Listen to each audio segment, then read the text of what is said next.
I want to walk you through the easy steps on how to properly wrap and fletch your arrows. Now this is a super easy process, and I've actually simplified this utilizing something that is almost foolproof, which is this little wrap pad right here, which actually gives you a series of directions of these exact same steps and an easy guide on how to install your vinyl, as well as showing you easy offset angles to learn where you want your fletching to actually be in relation to not only the offset but also the helical, because the helical and the offset, those are both factors in controlling the rotation or the amount of rotation that an arrow has. Now the other thing that you want to keep in mind is what type of fletchings do you want, because different types of fletchings give you a completely different result downrange. And what's nice about one of the basic fletchers out there, like a Bitzenberger, is that it gives you the ability to have almost an infinite amount of options on what you want to do with those fletchings. This is a fletching that I actually have for my wife's hunting bow, and it utilizes a 6 fletch, which is amazing for controlling broadheads at her slower speeds. The other thing is I've used a 6 fletch in the past for my 3D competitions or some of my tournament setups, whereas if you want to just go with more of a basic 3 fletch configuration, you also have that ability. One of the key things that you need to buy if you're going to be fletching your own arrows is going to be a fletching jig. This is a Bitzenberger. These things are bulletproof. They're timeless. I've had one since the first day I started fletching arrows, probably 25 years ago, and I still have the same one today. They are super bulletproof. The next thing is some cleaning wipes, which is going to be critical for prepping the arrow shaft as well as the vane, and also depending on the type of vane that you use, some vanes like a certain type of glue or a primer. So you need to contact the manufacturer according to the type of vanes or feathers that you're using and just ask them what they would recommend for the adhesion. I'm going to be using an AAE Max vane, and this is actually a Max Stealth, which is a 3-inch low profile vane that I've had a tremendous amount of success with, not only as a 3 fletch but also as a 4 fletch, which is what I'm using currently on my hunting bows. So the first thing that you're going to do to properly fletch an arrow is take one of your cleaning wipes and make sure that you properly clean the arrow shaft, and you're going to make sure that you give that adequate time to dry as well. One of the reasons that fletchings fall off is because if you have any type of oil or residue on your hands or on the crest or on the vane, you're going to end up causing a spot where that won't bond properly. So make sure you wash your hands correctly, or even utilize one of the arrow wipes afterwards to properly prep your hands so that you don't have any type of oil that's going to end up preventing a void with the fletching adhesion on the arrow shaft. So once you have an arrow shaft that's fully dry and ready to be fletched, the next thing that you need to do is decide, do you want to use a vinyl wrap or are you going to crest your arrows? I personally am a big advocate of vinyl wraps because these are great for not only helping the speed of the adhesion with most glues, but they also make it really easy for keeping the arrow shaft safe while removing old fletchings. So these are nice because as you have to remove old fletching or old glue, you're just removing the vinyl rather than the surface of the carbon or the aluminum. So on this wrap pad, there's an easy display that shows you how to install your wrap, and all you have to do is take your vinyl, remove it from the paper, lay that vinyl upside down, and then what you're going to do is you're going to take the arrow shaft, you're going to align the back edge of the vinyl with the back edge of where your arrow shaft meets the nock. You're then going to slide that arrow shaft towards that vinyl until you see it contacting the vinyl evenly all the way across. Once you've done that, you're simply going to press down on the arrow shaft and roll that forward. Then you're going to take either a clean towel or your shirt and go ahead and press down that seam all the way across that arrow shaft. And the vinyl is on there perfectly. Now before you fletch the arrow, you're going to need to determine which type of fletch that you're going to choose. You can adjust the angle of your fletcher using these two screws here, which will adjust the angle or the offset. The other thing you need to choose is, do you want a 3 fletch or a 4 fletch, or I can even show you how to do a 6 fletch. So those adjustments on this Bitzenberger are very simple. They're just right here with these 3 set screws. And the top set screw is going to put this at 120 degrees each click. So that's going to be perfect for a 3 fletch.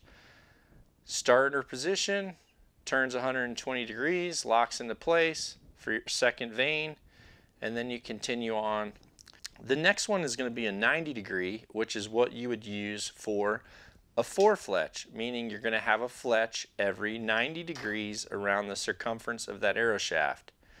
So in order to put it on a 4 fletch setting, all you need to do is back out the set screw, which was originally in the 120 section, and then slowly tighten down the 90 degree set screw until you feel it making those positive clicks.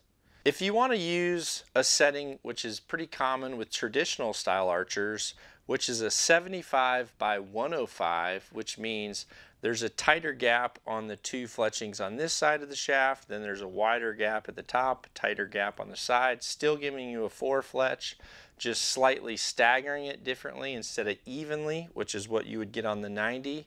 So if you wanted that 75 by 105, you would then back out the 120, back out the 90, and tighten down that 70 by 105. Now for the purpose of this video, I'm going to go ahead and do a 4 fletch.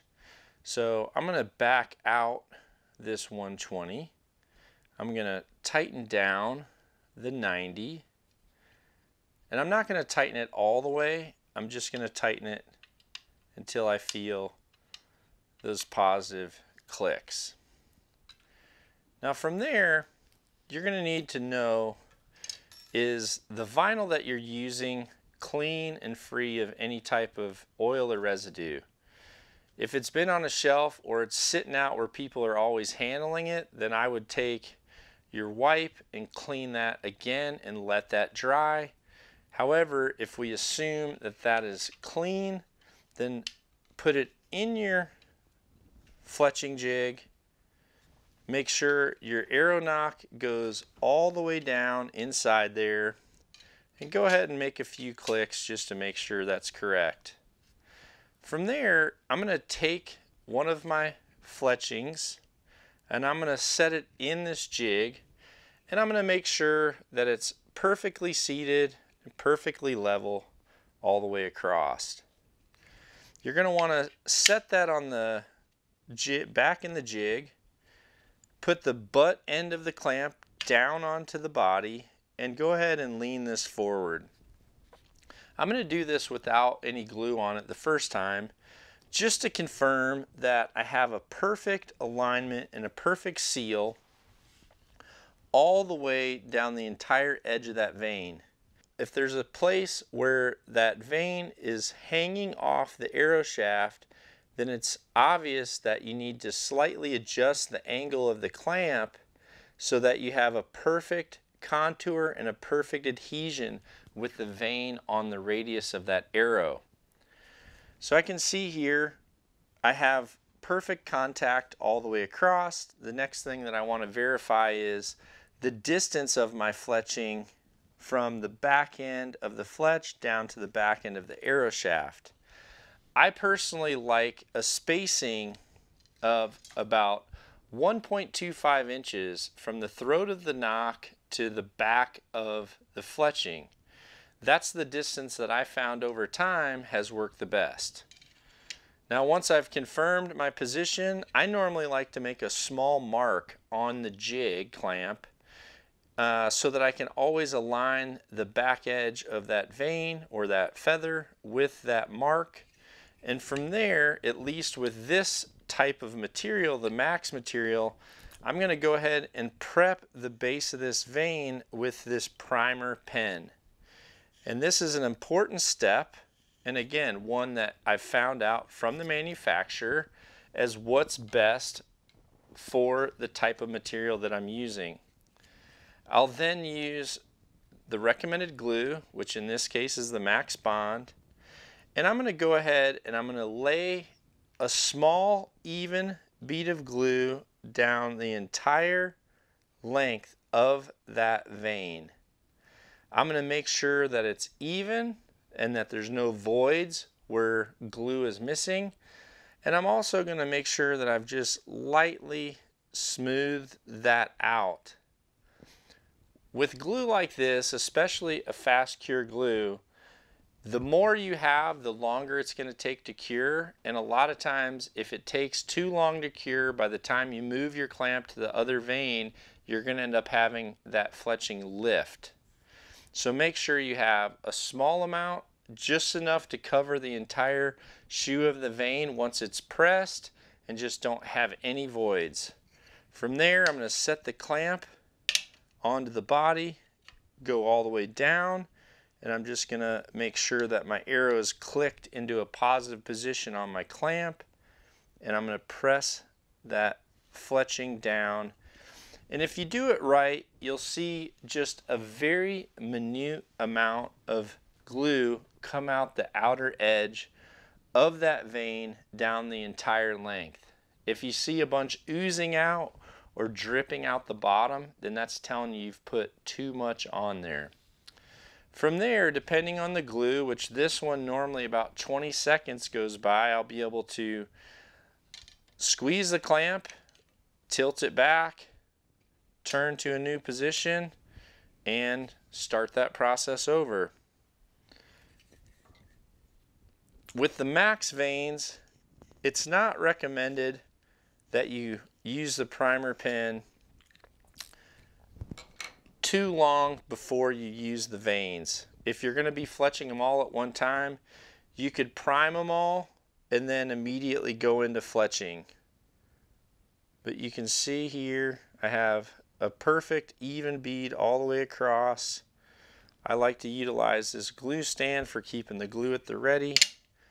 Going into the same thing, pushing the butt down, sliding it over, giving it about 20 seconds, and then I'll be able to squeeze the clamp, lean it back, give it one more turn, and I'm ready for the next one. Once we've done this for all four, the arrow is completely ready as a 4-fletch. If you are wanting to do a 6-fletch, it's an easy step. You simply take your arrow, have it in the 120 position. So you're going to do 1, 2, 3 fletches.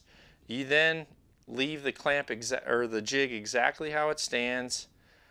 Lift the arrow out of the jig, rotate it 180 degrees, and set it back down in, and just continue your fletching for the next 3 arrows. If you do that, it gives you a perfect 6-fletch. And from there, I like to end all of my crestings with taking a slow cure fletch tight and doing what I call tipping and tailing, and just putting a small dab of that slow cure fletch tight on the tails and on the fronts of each of the veins.